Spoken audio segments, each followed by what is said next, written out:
Assalamualaikum warahmatullahi wabarakatuh. Saya Fatika dari SMP Telkom Sekar Kemuning Cirebon, calon guru penggerak angkatan ke-7.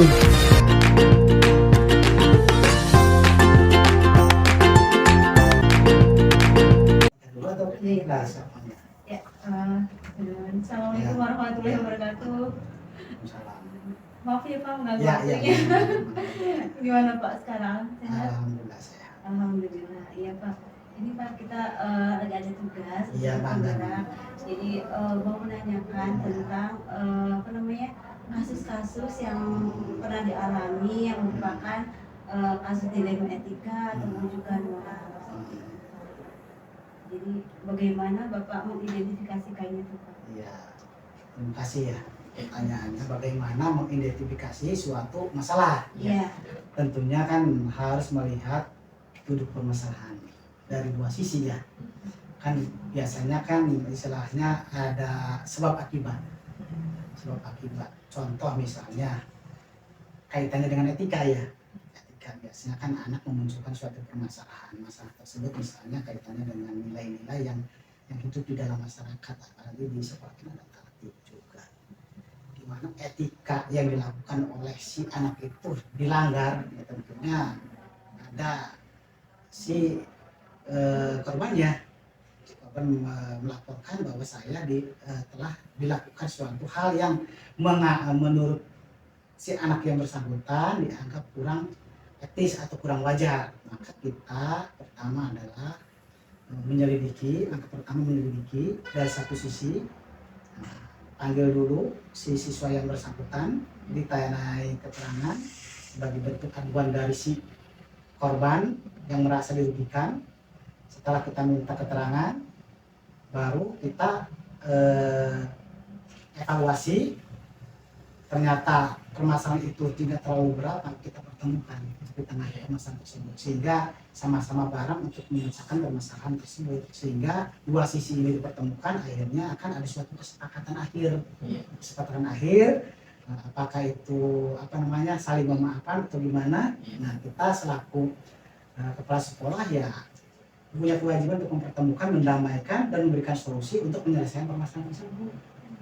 Nah, kalau misalnya dia sudah ngerasa si korban merasa puas, si pelaku menyadari atas kesalahan, akhirnya kan kita selesaikan enak, sama-sama enak juga.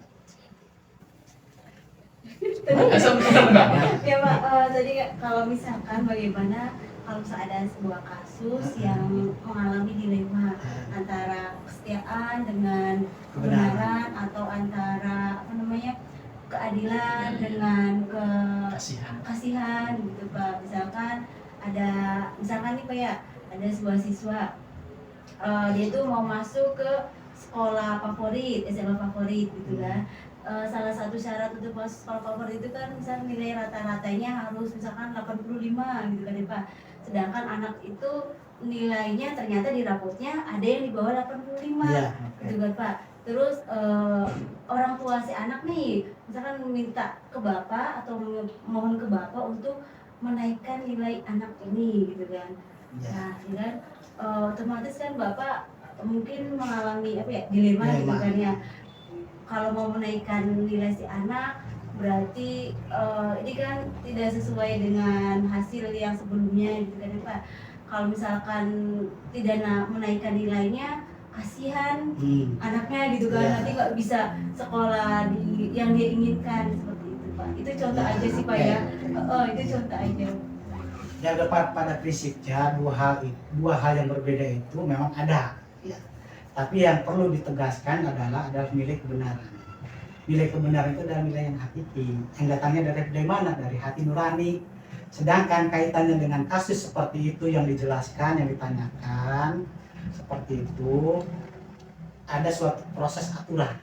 Nah, aturan itu sudah jelaslah baku berdasarkan aturan-aturan yang bergulir di lingkungan pendidikan itu sendiri.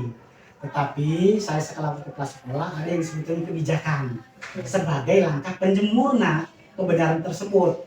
Tetapi harus melihat dari sisi-sisi lain. Pertama, melihat dari sisi anaknya seperti apa, keinginan orang tuanya seperti apa, sehingga kita pertemukan. Ternyata anak dikasih masukan, ada termotivasi untuk melakukan perubahan untuk mencapai suatu apa yang diinginkan, kita sebagai lembaga pendidikan harus memberikan solusi yang terbaik bagi anak tersebut. Kenapa? Nah, kita bukan sistem penghambat, tetapi memberikan solusi untuk meraih cita-cita. Bagaimana caranya? Tinggal bicarakan dari berbagai aspek tersebut. Nah, nanti ada solusi. Ya, kita solusinya apa? Anaknya harus melakukan suatu langkah-langkah apa yang kita inginkan sebagai langkah proses dalam pembelajaran. Karena pembelajaran itu bukan hanya meraih nilai, tetapi harus melalui suatu proses yang harus dilalui. Kalau tidak begitu ya tidak akan jalan. Harus ada proses-proses yang dilalui. Karena kita itu bukan aspek kecerdasannya dibangun, tapi aspek spiritualnya, emosionalnya juga harus dibangun. Karena 3 ranah itu akan membangkitkan selera anak untuk termotivasi apa yang dia alami suatu bentuk kekurangan akan termotivasi ke depannya untuk melakukan suatu perubahan. Itu yang dilakukan selama ini sebagai bentuk solusi kan. Jadi harus melihat ke siswanya gitu. Harus melihat ke siswanya. Karena kita ini kalau misalnya saklek udah nggak bisa. Itu adalah suatu proses yang sudah merupakan suatu aturan dasar yang baku yang tidak bisa berubah. Aturan baku itu hanya sifatnya aturan yang harus kita hormati, tetapi ada yang disebut kebijakan. Jangan sampai membunuh karakteristik siswa, karena kita bukan membangun suatu aspek nilai, tetapi mental yang harus dibangun. Oh, ternyata saya ingin mendapatkan nilai itu harus butuh suatu keyakinan diri, mengolah diri, untuk mengevaluasi diri, untuk meningkatkan, untuk mendapatkan suatu prestasi. Ya, alhamdulillah. Terima kasih Ya. Pak jawabannya. Seperti apa ada murid ya Pak? Harus gitu. Iya. Seperti itu Pak. Iya, alhamdulillah ya Bapak luar biasa Iya. jawabannya. Bagus sekali berpihak pada murid. Jadi tadi Bapak udah menjelaskan selain ada peraturan ada juga kebijakan yang diambil oleh sekolah. Nah, dalam pengambilan keputusan ini tadi ada hal-hal yang efektif atau tantangannya dalam pengambilan keputusan ini Pak? Kalau kita berbicara efektif, suatu kebijakan pasti efektif. Masalah tantangan pasti ada. Nah, tidak semua hal kebijakan itu akan berdampak positif secara keseluruhan, pasti ada negatifnya. Tetapi tidak berarti mengurangi suatu rasa. Rasa yang disebut dengan rasa sosial. Rasa sosial itu tumbuh dari kebijakan kita untuk menyikapi, tetapi dari tahapan-tahapan menganalisis masalah tersebut. Dianalisis dulu. Nah, duduk permasalahan seperti apa? Kalau ada analisis menurut, nah, tetapi tidak harus berbenturan dengan aturan legalitas formil secara hukum. Tetapi kita harus melihat sisi mana yang memberikan suatu nuansa yang memberikan suatu nilai positif bagi orang yang membutuhkan apa yang disebutkan solusi. Akhirnya kan terselesaikan permasalahan tersebut. Nah, kalau dampak pasti ada lah, pasti ada. Tidak ada suatu kebijakan, suatu keputusan pasti ada dampak positif negatif. Tetapi tidak mengurangi rasa yaitu nilai. Assalamualaikum Pak, mobil brosur Pak. Ya, tadi apa yang sudah Bapak uraikan ketika mengalami permasalahan yang mengalami dilema etika ya, entah itu apa sih rasa kasih sayang dengan keadilan, kebenaran dengan kesetiaan, atau jangka menengah, jangka panjang. Setiap pengambilan keputusannya Bu, adakah waktu-waktu khusus atau jadwal tuh Pak dalam pengambilan keputusannya? Ya, dalam mengambil suatu keputusan tergantung kepada duduk permasalahan. Apakah misalnya permasalahan itu dianggap urgent, ya jelas keputusan harus secepatnya, karena kaitannya dengan tidak menunda suatu permasalahan sehingga akan menjadi polemik. Tetapi kalau memang permasalahan tersebut tidak terlalu urgent, ya tentu butuh waktu, butuh proses untuk dipikirkan, karena harus butuh yang disebut dengan meminta sumber-sumber dari keterangan dari berbagai pihak. Butuh waktu, butuh proses. Tetapi kalau yang urgent ya tetaplah harus secepatnya, harus disikapi. Kenapa? Semakin menunda, semakin permasalahan itu berkembang dan liar. Tetapi kalau tidak terlalu urgent, masih membutuhkan waktu, ya kita analisis dari berbagai aspek. Ya tentu aspek-aspek yang dilalui oleh saya selama ini, ya minta berbagai keterangan dari permasalahan tersebut. Setelah terkumpul, setelah melihat, mengcross check dan menganalisis permasalahan tersebut, coba buat keputusan. tetapi tidak mengurangi suatu rasa keputusan tersebut, rasa yang memberikan suatu dampak positif bagi semua aspek tersebut.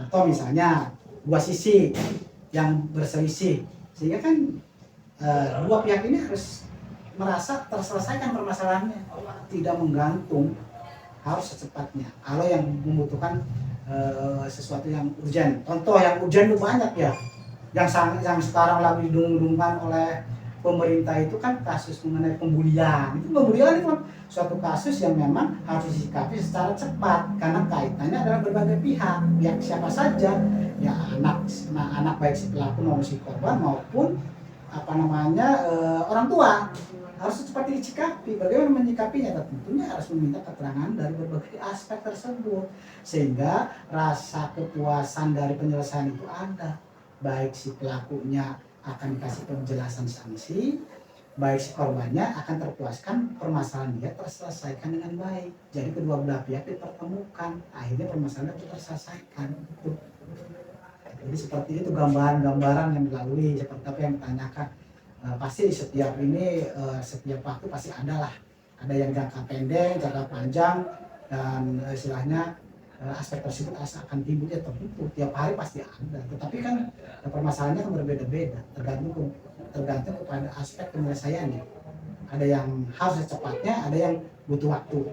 Secepatnya ya jelas akan memberikan suatu dampak yang luar biasa pada berbagai pihak yang merasa dirugikan atau merasa tidak terpuaskan terhadap suatu pelayanan pendidikan. Itu seperti itu. Mangga. Iya Pak. Iya Pak. Tadi yang sudah Bapak jelaskan tentang menyelesaikan kasus, ada yang jangka pendek, yang menengah, panjang. Ya. Dari yang Bapak tadi uraikan, ada nggak faktor-faktor atau seseorang yang mempengaruhi atau mempermudah dalam mengambil keputusan?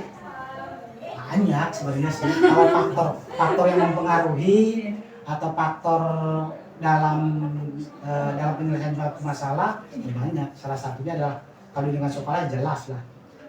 Ketika ada suatu kasus, suatu permasalahan, jelas ada yang disebut dengan informasi, sumber informasi, kevalidan informasi, valid atau tidak. Biasanya misalnya kalau bersumber dari anak, jelas ada langkah berikutnya kan, bukan baik itu ke guru BK atau konseling atau langsung ke wali kelas, atau biasanya ya istilahnya dari aspek lain, biasanya nanti pihak guru yang membantu untuk memberikan informasi lebih detailnya. Setelah keterangan awal didapat, baru langkah berikutnya itu adalah memanggil orang-orang yang berkaitan dengan permasalahan tersebut. Nah, kalau sisi-sisi mana saya yang membantu, ya tergantung permasalahannya. Kalau soal itu kan bisa tumbuhnya permasalahan itu dari siswa, bisa dari guru, bisa dari karyawan, tergantung kepada yang lagi bermasalah itu dari sisi apa. Bisa siswa dengan guru, bisa guru dengan karyawan, begitu sebaliknya. Jadi ya tentu informasi yang didapat itu ada informasi yang membantu tidak jelas, tergantung pada laporan informasi itu sendiri. Biasanya yang terjadi di lapangan itu adalah misalnya permasalahan antar anak. Biasanya mereka mengadu ke wali kelasnya, wali kelas melakukan pelaporan ke guru BK, bersama-sama dengan wali kelas melakukan pelaporan ke saya selaku kepala sekolah. Disitulah akan terurai dulu permasalahan seperti apa. Setelah itu langkah berikutnya akan pemanggilan terhadap yang bermasalah tersebut, sehingga akan permasalahan itu akan terurai. Ternyata informasinya seperti apa, nanti akan ada solusi jalan tengah yang diambil yang memberikan suatu rasa kepuasan terhadap mereka-mereka yang membutuhkan suatu penyelesaian masalah. Itu tidak menunda-nunda atau udah itu ini, tapi saya juga tidak berarti berdiri sendiri, tentu membutuhkan berbagai faktor laporan dari berbagai aspek permasalahan. Bisa kedatangan laporan dari karyawan, bisa dari guru, dari anak yang bersangkutan, atau dari semua siswa yang melaporkan yang mengetahui permasalahan tersebut, tergantung kepada faktor permasalahannya dan faktor kasus yang menjadikan suatu permasalahan. Seperti itu gambarannya. Ya, Yang menurut untuk saya mah istilahnya yang menjadi patokan dalam penyelesaian idola atau tidak idola tidak ada ya, tidak ada. Tetapi sharing komunikasi ada. Nah, dengan atasan yang lebih tinggi, sering komunikasi. Kalau idola ya lebih kepada figur ya. Tapi kalau sharing lebih kepada kita komunikasi dengan pihak-pihak lain. Pihak-pihak lain misalnya kalau swasta kan ada yang disebut dengan Dewan Pengurus Yayasan, ada yang disebut dengan Kabid Pendidikan, Ketua Yayasan, Dewan Pembina. Ketika permasalahan tersebut cukup urgent ya, menurut saya ya perlu dikomunikasikan karena sebuah kebijakan itu tentu harus komunikasikan terlebih dahulu kepada aspek-aspek yang berkepentingan untuk menyelesaikan permasalahan tersebut. Supaya apa? Supaya jalannya suatu komunikasi dari berbagai lini. Ada guru punya masalah dari ke kepala sekolah punya ada pengaduan permasalahan, perlu adanya pandangan-pandangan sebagai bahan solusi untuk memutuskan suatu kebijakan, ya butuh juga suatu figur atau satu orang yang bisa dijadikan suatu gambaran untuk memberikan suatu putusan. Itu pasti ada. Cuman kan bedanya kan di balik layar kan begitu. Yang mengelola ya tetap semua warga sekolah itu berpatokan kebijakan itu dari kepala sekolah, bukan dari yang lain. Tetapi kepala sekolah juga punya arahan, punya langkah yang menjadikan suatu bahan pertimbangan dalam membuat satu keputusan. Regulasinya harus jalan, tetap harus jalan. Terima kasih banyak Pak. Jadi ini terakhir ya Pak ya. Tadi yang sudah Bapak uraikan dari berbagai macam langkah-langkah mengambil keputusannya dalam menangani masalah yang dilema ya, dilema etika itu baiklah rasa kesetiaan lawan kebenaran atau keadilan melawan rasa kasih sayang. Apakah adakah pelajaran atau hikmah dari yang sudah dirasakan itu Pak? Biar bisa jadi pelajaran juga buat kami Pak. Kalau nilai dilema dalam mengambil keputusan ada dilema. Nilai kebenarannya hakiki itu hanya datangnya dari Tuhan. Dan membuat suatu keputusan ya jelas berdasarkan hati nurani, rasa yang memberikan suatu dampak positif kepada semua orang yang perlu digaris bawahi, yang perlu diselesaikan permasalahan tersebut. Pasti ada nilai kebenaran. Dilema tidak dilema hal yang wajar dalam suatu permasalahan. Tetapi intinya adalah permasalahan tersebut harus terselesaikan dan memberikan suatu rasa kepada dua belah pihak yang telah bermasalah, sehingga solusi tersebut dapat terselesaikan, dua belah pihak membuka diri, membuka ruang bahwa secara sosial manusia punya naluri rasa. Cipta rasa karsa manusia itu kan karena manusia kan kembali kepada apa yang disebut dengan makhluk sosial. Makhluk sosial tentulah berpatokan kepada rasa kebenaran, rasa tidak benar. Yang benar tentunya memaafkan, yang tidak benar tentunya meminta maaf kan gitu. Jadi kita pertemukan seperti itu. Kalau di sekolah ya sudah suatu hal yang wajar sih. Kalau dilema nggak ada yang namanya dilema, suatu permasalahan ya dilema tidak berarti suatu hal yang harus dihindarkan, tetapi harus diselesaikan, harus diselesaikan. Kalau dibiarkan ya jadi polemik. Polemik itu ya dari dilema itu sendiri tidak terselesaikan, akhirnya jadilah polemik yang berkembang itu bisa berkembang di dalam intern di luar sekolah, juga bisa berkembang kepada ekstern luar sekolah yaitu orang tua dan masyarakat. Tapi kalau misalnya berpatokan ke nilai kebenaran ya jelas hakikatnya dari Tuhan, kita selaku manusia itu mempunyai rasa untuk menyelesaikan suatu permasalahan. Saya yakin suatu permasalahan dua belah pihak yang berselisih tentunya harus mau membuat ruang terbuka dalam hatinya gitu. Bahwa permasalahan tersebut tidak harus kekeh-kekehan ya. Tuhan itu bahwa saya itu paling benar, bahwa saya itu tidak mau saya salah, tetap saya juga harus, tidak ada yang merasa saya itu salah gitu. Semuanya harus dicarikan solusi. Yang benar dikasih penjelasan, yang salah juga harus dikasih pengertian. Jadi dua sisi ini akan dipertemukan sehingga akan terjadikan solusi seperti itu. Itu kan nilai yang dalam pendidikan itu kan kita diajarkan kepada anak juga yang disebut dengan norma. Norma itu kan adalah nilai yang hidup di dalam masyarakat. Dalam masyarakat ya nilai norma agama, norma kesusilaan, norma kesopanan, norma hukum. Nah, di tertib sekolah itu adalah bagian daripada norma hukum. Yang tertib itu norma hukum, sempilan dari norma hukum itu sendiri. Untuk apa? Untuk memberikan suatu nyaman kepada warga sekolah. Nah, ketika ada permasalahan, ya kita berpatokan dari situ, dari norma itu. Nah, norma yang berkembang dalam masyarakat. Nanti kan anak akan mengerti norma sendiri. Oh, ternyata iya. Benar, belum tentu saya itu benar kan. Hakiki kebenaran itu hanya datangnya dari Tuhan kan. Cuman manusia wajib menyelesaikan suatu permasalahan. Harus dipahami, dan harus disadari. Karena kan kesombongan tidak ada nilainya kan. Nilai-nilai yang harus dikembangkan nilai kesopanan, kesusilaan, terus norma agama, sehingga saling menghormati, saling menghargai, saling mencintai, saling menyayangi. Itu kan tumbuhnya terus seperti itu nanti ujung-ujung, sehingga apa? Dilematika suatu permasalahan tidak ada di dalam diri anak itu merasa nyaman, merasa terlindungi. Ketika ada permasalahan mereka juga akan ada solusi. Oh tertentu ada solusi seperti itu. Yang terjadi yang berkembang di lingkungan saya ya seperti itu. Jadi nggak ada istilahnya ini. Yang penting kan kalau untuk peserta tadi itu kan bagaimana kita menjelaskan, memberikan pemahaman dan pengertian kepada mereka mengenai suatu permasalahan dan bagaimana menyelesaikannya. Kan anak itu kan proses belajar dari siapa? Ya kita sebagai fasilitator yang fasilitatif pas belajar tersebut. Rambu-rambunya dari siapa? Ya dari kita.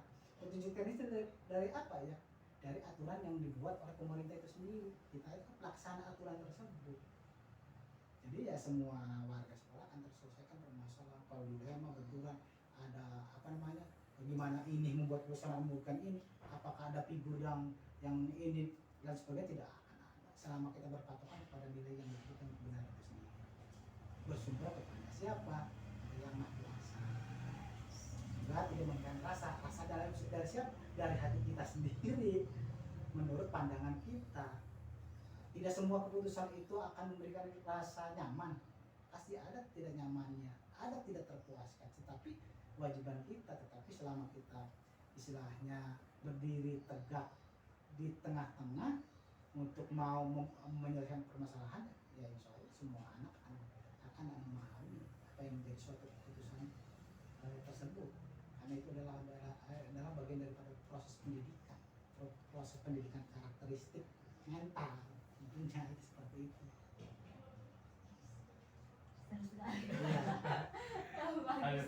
Alhamdulillah dari Pak. Pada intinya ya setiap anak punya karakter yang berbeda-beda. Secara psikologis mereka punya latar belakang juga yang berbeda-beda. Tetapi kita mempunyai kewajiban yang namanya pendidik, yaitu memberikan suatu pemahaman konsep yang perlu kita tularkan ke mereka sebagai generasi penerus, yaitu pembentukan karakteristik kepribadian anak itu sendiri. Dari patokan apa? Ya aturan lah. Aturan yang datang dari siapa? Aturan dasar jelas, pondasinya dari Tuhan ya. Aturan penerjemah dalam kehidupan konteks dunia ya dari pemerintah. Sedangkan di sekolah juga harus bisa menganalisis yang disebutkan kebijakan. Kebijakan adalah jalan tengah untuk menyelesaikan proses itu sendiri seperti itu. Jadi ya kesimpulannya seperti itu ya. Saya masuk banget Pak, betul. Saya betul-betul ya. Kita ini tidak boleh membunuh karakteristik anak. Anak punya cita-cita, punya harapan. Iya, masa depan Tapi tidak menenggelamkan harapan dan cita-cita mereka. Pasti ada solusi. Belum tentu anak tersebut dipandang oleh warga sekolah atau dipandang oleh semua yang aspek yang melihat dia itu jelek. Tetapi tentu anak itu adalah melalui suatu proses pembelajaran ke depannya itu mereka akan mengambil hikmah apa yang mereka sudah lakukan ketika mereka menyalahi aturan yang sudah ada. Jadi pemahaman mereka untuk jadi pembelajaran, jadi tambuk pemikiran mereka untuk membuat langkah ke depannya lebih baik lagi. Jangan capek-capek. Tapi kadang-kadang anak-anak yang dianggap kita remeh, bisa aja mereka cita-cita tercapai. Bisa jadi dokter, jadi polisi. Kita tidak bisa menjustis anak itu itu kan makhluk Tuhan. Ada kelebihan, ada kekurangan. Kesempurnaan itu kembali kepada Yang Maha Kuasa. Kita manusia pasti ada kekurangan. Saya juga sebagai pimpinan sering menanyakan ke bawahan, apakah kebijakan saya benar atau salah atau ini, saya kadang-kadang minta masukan dulu, oh ternyata ini, tetapi saya tidak mengambil dari satu sisi, itu dari satu pihak saja, tidak dari berbagai pihak. Nanti dari kesimpulan saya itu bisa aja saya tidak ngambil keputusan itu dari satu pihak, yaitu misalnya dari guru saja, tapi saya juga menanyakan ke anak-anak tersebut dari berbagai siswa sebagai bahan pertimbangan. Tidak berarti siswa itu tidak boleh tahu, harus tahu. Jadi harus melihat Dari siswa gitu juga. ya, Pak ya. Kadang-kadang masukan siswa itu masuk kepada kemampuan berpikir saya untuk menganalisis permasalahan. Karena apa ya? Kadang-kadang ya nilai kejujuran itu bisa muncul dari berbagai aspek.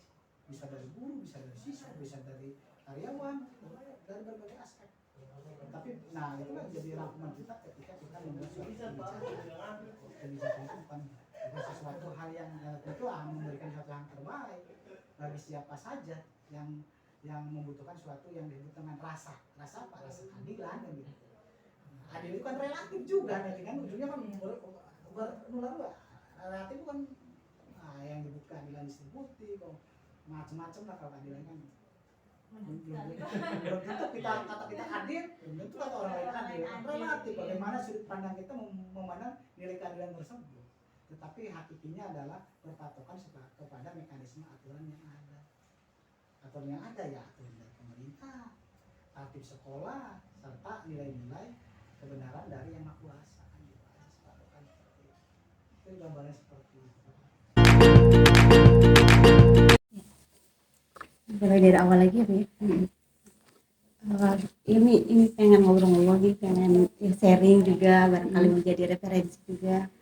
Selama menjadi kepala sekolah atau guru, pernah nggak mengalami suatu masalah yang dilema gitu, dilema etika tadi, kayak misalkan antara rasa keadilan dengan rasa kasih sayang atau seperti apa gitu. Ya pastinya dalam keseharian di sekolah ya pasti ada permasalahan seperti itu ya, apalagi kan kita menghadapi yang namanya peserta didik ya. Ya di satu sisi ya kita memang berupaya untuk maksudnya membuat anak-anak disiplin lebih baik gitu kan ya.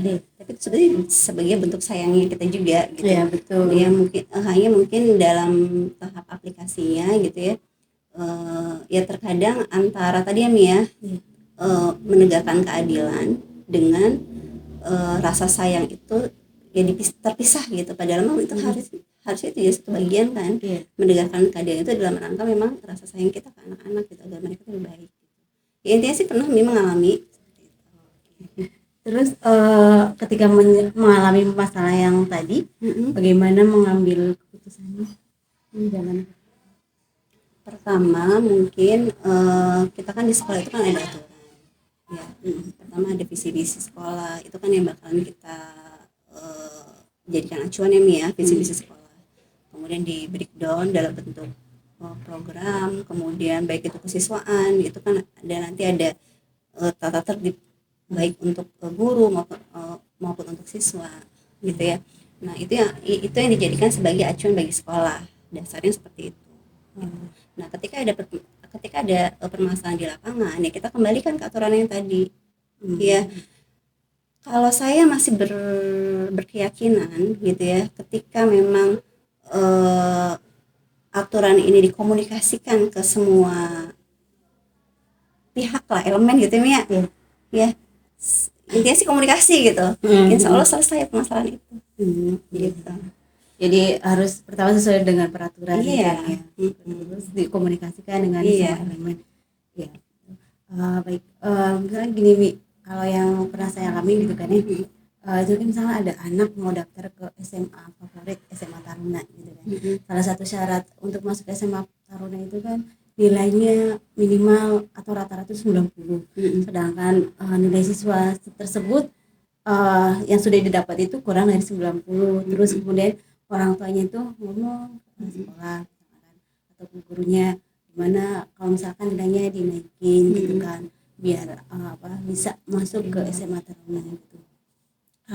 Di situ kan berarti ada dua dilema ya kitanya sebagai guru, karena kan kita sudah memberikan nilai tapi orang tua meminta untuk menambah nilai biar anaknya itu bisa masuk ke SMA favorit gitu kan.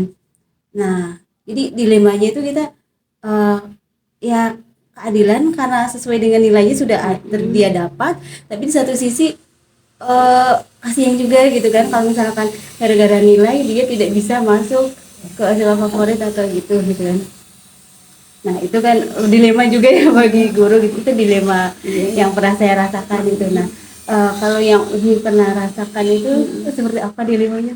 Pertama tentu itu kan berarti kan akhir yang akhir ya. Iya. Pertama kita selalu sering kita sosialisasikan ke siswa ya terkait dengan nilai itu pertama. Itu memang permasalahan saya kalau barangkali Ya, ini contoh aja Oh, ya, contoh. maksudnya itu pun pernah saya alami gitu ya, Oh, Mi, ya. gitu. Ya, maksudnya artinya langkah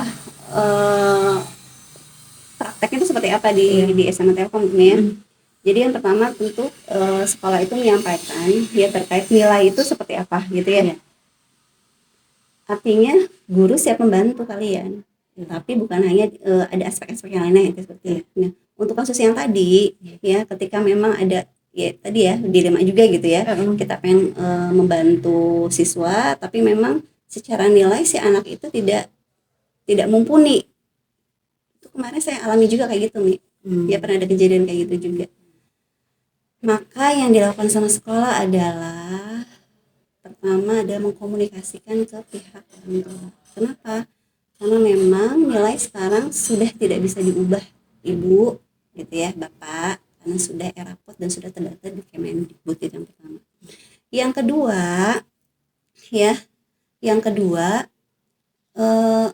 kami coba di SMA kan ada tim SNBP UTBK nih ya. Iya. Kami coba memberikan arahan ke orang tua tadi, Ibu bagaimana kalau memilih yang ini? Gitu. Kenapa? Kalau masakan yang ini itu kebebasan nggak masuk. Artinya orang tua nerima sih. Intinya sih kalau yang saya simpulkan ya Mi ya, intinya adalah komunikasi ke semua. Sehingga pas setiap aturan, setiap visi misi program itu selalu diterima sama teman-teman, itu sesuatu yang positif. Oh kenapa? Sesuatu yang positif. Dihukum juga ikhlas aja dong gitu karena memang untuk mendidik lebih baik intinya gitu. Iya, jadi intinya harus dikomunikasikan dulu ya. Komunikasi. Biar Iya. Iya, apalagi sekarang irapot ya. Kalau irapot kan bisa diatur lagi. Berarti dari yang tadi tuh itu hal-hal yang efektif ya. Hal-hal yang selama ini dianggap efektif dalam mengambil keputusan pada kasus dilema etika. Berarti tadi sesuai dengan peraturan, komunikasikan gitu ya. Terus apakah Umi pernah ini membuat sebuah tata kala atau jadwal tertentu dalam sebuah penyelesaian kasus dilema etika? Misalkan di jadwal atau mau langsung diselesaikan? Oh iya. Gitu. Kalau jadwal kita sudah rutin kita laksanakan nih setiap bulan itu kita ada kegiatan curhat bareng sama anak-anak untuk permasalahan anak ya. Untuk kasus jadi harian juga kita ada setelah masyurah ketika memang diperlukan ada pengarahan itu dalam rangka tadi ya dalam rangka menyelesaikan berbagai macam permasalahan yang dihadapi gitu. Namun apabila ada kasus yang harus segera ya diambil keputusan saat itu juga detik itu juga gitu ya tentu saya sebagai sekolah juga nggak langsung saklek ya langsung untuk gitu ya tapi ini terjadwal ada jadwalnya gitu. Ya terjadwal gitu ya ada jadwalnya ada. Itu aja kan jawabannya Ya, terus kalau menghadapi kasus yang tadi itu tantangannya itu seperti apa? Tantangannya dalam menghadapi kasus dilema etika itu. Ada nggak atau ya udah biasa aja tuh?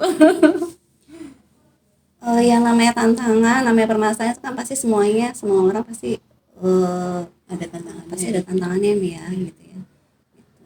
Tapi ya terutama di rekan-rekan guru gitu ya ketika menghadapi anak-anak yang spesial gitu ya saya sebagai pasal ketika ada waktu pertemuan dengan teman-teman gitu ya ini ya diingetin lah intinya ini sebagai ladang amal kita artinya apa ya ketika kalau saya sih ya tadi berprinsip berkeyakinan ketika kita mengkomunikasikannya dengan baik kemudian ya dari hati ke hati ya saya kira semuanya bisa selesai gitu ya. Begitupun orang tua ya. Iya. intinya itu sih. Terus apakah ada seseorang atau faktor-faktor yang selama ini mempermudah atau membantu Umi dalam mengambil keputusan dalam kasus-kasus dilematika? Ya tentu saja nih. Ya, ya saya tuh kepala sekolah, memang amanahnya dikasih kepala sekolah. Namun saya sendiri nggak mungkin bisa sendirian, tentu orang kepercayaan saya adalah para wakil kepala sekolah saya, gitu ya, saya percaya gitu ya. Artinya ketika ada permasalahan, ketika ada hal-hal apa, saya selalu terbuka ya Mia. Jadi ketika ada masukan apa solusinya seperti apa, saya selalu minta pendapat lah. Artinya apa, supaya setiap keputusan yang saya ambil itu bisa itu pertama bisa diterima, ya, keputusannya tepat, dan yang paling penting bisa tersosialisasikan dengan baik sehingga semuanya sehingga ya. Assalamualaikum, Mister. Halo. Ya, gimana tadi? Gimana?